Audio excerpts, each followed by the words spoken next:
That one has simply located us with what we call the democratic pylons in Africa, particularly, where people do not resign or take responsibility for any actions. One tragedy after another, one terrorism attack after another, one death after another.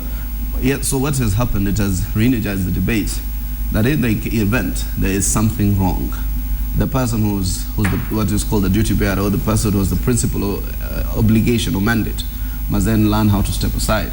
That simply energizes public service to realize that there is no place for negligence, there is no place for laxity, and there is no place for continued rhetoric in the circumstances of security. So I think it was a public hue and cry. Maybe it is the failing at the highest level of leadership of the security agencies. But for me, I think it's a systemic issue, more than even an issue of responsibility. But what it does, in my own assessment, it puts in a fresh energy. It brings in a fresh perspective. In fact, I told General Kaiseri 3-4 days earlier to his appointment that he probably is the best person for that security docket. If Masai are so beholden to this position, then they can be a Masai with competence. You know, that's the whole idea. Henry, so that, I see you laughing. My sympathy for Olelenko was to push him into the surgery room, yet he had no capacity. When I was discussing with some senators, they said also there is a role of no.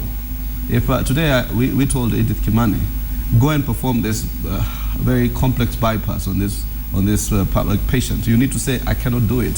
So therefore, there is also that role of saying no in society. But I think what has happened is now these people, whoever is going to be IG, whoever is going to now Kaiseri, his job is cut out. People need a progressive security strategy that ensures that it secures our border, and it needs to be holistic.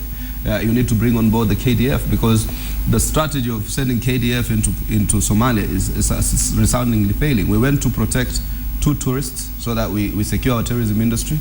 What we've done is we've buttered the tourism industry, literally shattered it a lot more. Where a lot of us had said maybe it was more pragmatic and prudent to deploy the Kenyan defense forces on the border of Kenya and Somalia.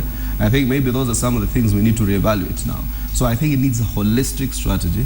So and the exit of the 2 gentlemen gives us a fresh impetus for us to take a fresher look.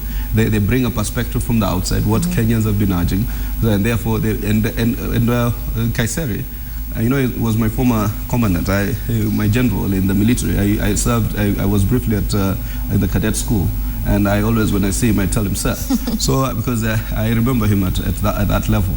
So I think he also not only brings a perspective of security, he brings a political perspective. He knows our anxieties as politicians, as members of parliament, members of the Senate. He knows the terrain of security far more. He served as defense minister. So I think, assistant defense minister. So I think he brings in a wealth of background. And I hope he will utilize it effectively.